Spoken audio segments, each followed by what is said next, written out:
Hi అండి, నమస్తే. నేను మీ స్వీటీ. ఈరోజు ఇంకో కొత్త వీడియోతో మీ ముందుకు వచ్చానండి. అంటే జనరల్గా గోల్డ్ వర్క్ చేసేటప్పుడు మనకి రద్దు బంగారం అనేది చెక్కుతారనమాట. చెక్కుతారంటే బంగారం నుంచి చెక్కరు.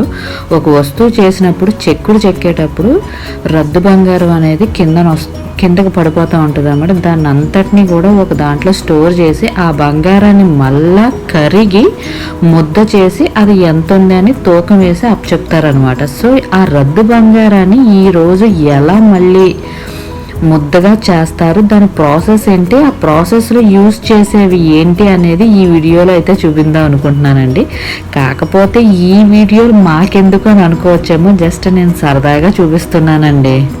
మా సూర్యనారాయణ గారు అయితే ఒక లిక్విడ్ తీశారండి. ఆ లిక్విడ్ ఏంటంటే ఇందులో మెన్షన్ చేయొచ్చో లేదో అని చెప్పి నేను అది చెప్పట్లేదు, బట్ అది చూస్తే మీకే ఒక ఐడియా వస్తుందండి. దాన్ని ఆ లిక్విడ్ని తీసుకుని ఆయన కొత్త మట్టి మూకుల్లో అయితే వేస్తున్నారనమాట. యాక్చువల్గా మనకి బంగారపు వర్ణంలో మళ్ళీ తిరిగి రావాలంటే దానికైతే మట్టి మూకుడే వాడతారటండి.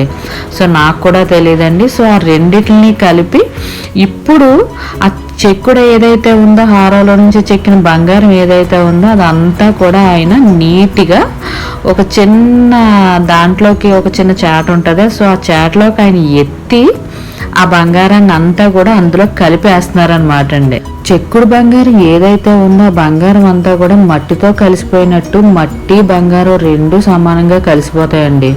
సో అలా కలిసిపోయింది ఏంటంటే ఈ ప్రాసెస్ ద్వారా బంగారం మట్టి అంటే వేస్టేజ్లా పోతుంది, గోల్డ్ లాగా అంతా ఏకమైపోతుంది అనమాట అండి. ఈ మట్టి బంగారాన్ని అంతటినీ కూడా ఈ ద్రావకంలో కడిగి దీంట్లో యాసిడ్ కూడా వేస్తారండి. కొంచెం ఆ యాసిడ్తో వేసి ఇవన్నిటితో దీన్ని శుభ్రంగా కడిగిన తర్వాత ఈ బంగారాన్ని ఉడకబెట్టాలండి. సో ఇప్పుడైతే మా సూర్యనారాయణ గారు కొంచెం యాసిడ్ కూడా వేశారండి. ఈ యాసిడ్ వేసి ఈయనైతే చేత్తోనే క్లీన్ చేస్తారండి ఇదంతా కూడా. యాక్చువల్గా మనకి ముందేసిన ద్రావకం దేనికి తగిలితే గోల్డ్ వస్తువులకి అవన్నీ తెల్లగా అయిపోతాయి అన్నమాట. సో అవి ఏంటంటే గోల్డ్కి కానీ ఇతరత్ర ఏ విషయాలకి లిక్విడ్ అయితే తగలకుండా చూసుకోవాలన్నమాట అండి. కొంచెం సాల్ట్ కూడా వేస్తున్నారు. సాల్ట్ అంటే మామూలు మనం ఏదో కూరలో వాడుకునేది కదండి, కళ్ళుప్పు అనమాట అండి. కళ్ళుప్పే వాడతారు గోల్డ్ పనులకి. సో కళ్ళుప్పు, ఈ యాసిడ్ ఇవన్నీ వేసి అదంతా మొత్తం ఆయన క్లీన్ చేసి మట్టి వేరు బంగారం వేరు అయిపోతుందండి. తర్వాత ఇలా చేసేటప్పుడు బ్రహ్మాల చేతులకు కూడా బాగా దెబ్బలయ్యి తగులుతాయండి. తర్వాత చేతులు కూడా బాగా మండుతాయి అన్నమాట. బట్ ఏంటంటే వాళ్ళు అదే వృత్తిలో ఉండడంలో వాళ్ళు అవన్నీ తట్టుకుని నిలబడతారనమాట అండి. కొట్టేటప్పుడు కూడా బంగారం కొట్టేటప్పుడు సుత్తి ఒక్కొక్కసారి వాళ్ళ చేతులకు కూడా తగులుద్దండి. అంటే మనం బ్యాక్గ్రౌండ్లో ఎలా జరుగుతుంది అనేది మనకు తెలియదు కాబట్టి చాలామందికి ఈ విషయాలు తెలియకపోవచ్చు అనమాట అండి. కొంచెం వాటర్ కూడా ఆయన యాడ్ చేస్తారు. ఆ వాటర్ యాడ్ చేసినప్పుడు చూసారా మనకి ఈ రద్దు బంగారం అంతా కూడా ఒక ముద్దలా తయారైపోయింది. అంటే మట్టి విడిగాను బంగారం అంతా విడిగా అయిపోయింది అనమాట అండి. బంగారం ఏంటంటే మనం వేసిన ఈ ద్రావకాల్లో శుభ్రం చేసాం కాబట్టి బంగారం అంతా తెల్లగాను ముద్దగాను ఉంటుంది అనమాట అండి. సో దీన్ని ఏంటంటే మోసులో వేసి కాల్చిన తర్వాత దీని అసలు రంగు అంతా బయటకు వస్తుంది.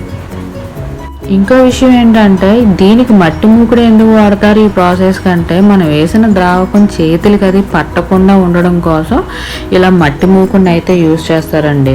యాక్చువల్గా మనకి ఈ లిక్విడ్ ఏంటంటే ఒక్క బంగారం అయితేనే మనకి ఇట్లా అవుతుంది.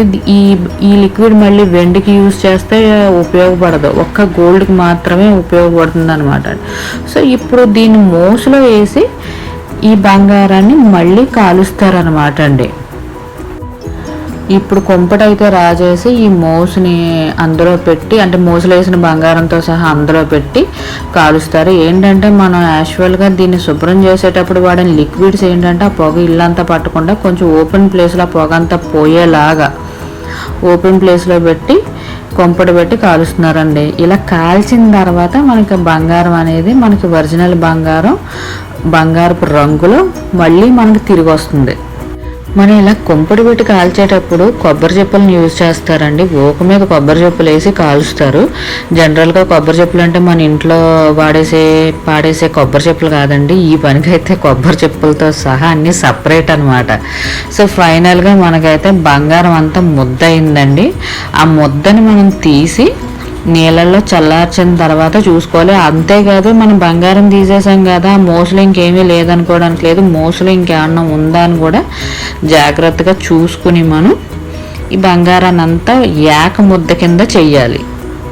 ఇలా చిన్న మోసలో నుంచి బంగారాన్ని అంతా తీసి ఇంకో పెద్ద మోసలో వేసి మళ్ళీ ఆయన కాలుస్తున్నారండి. అంటే ఇక్కడ మోసలు రెండు రకాలు అనమాట అండి. మొదట వాడింది ఒక రకం, ఇది రెండో రకం అనమాట. సో ఈ రెండో మోసు కూడా అందులో పెట్టి ఈ కుంపట్లో పెట్టి వేడి చేసి మొత్తం ఈ బంగారం అంతా కూడా, అంటే ఆ చిన్న మోసలో విడివిడిగా వచ్చిన బంగారం ఇదన్నీ కూడా కలిపి మొత్తం మీద అంతా కూడా ఏక ముద్ద చేస్తున్నాడండి ఆయన.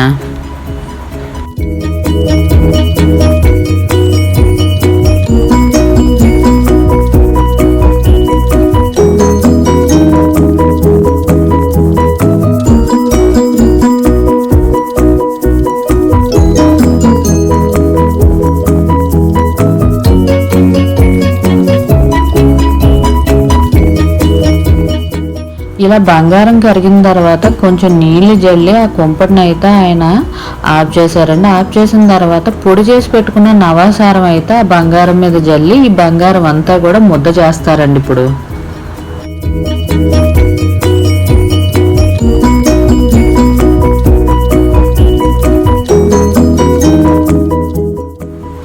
అలా మోసులో ముద్దైన బంగారాన్ని తీసి వెంటనే నీటిలో పెడతారండి. నీటిలో పెట్టగానే ఇప్పటి వరకు కాల్చిందంతా కూడా ఒక్క నిమిషంలో బంగారం చల్లగా అయిపోతుంది అనమాట అండి.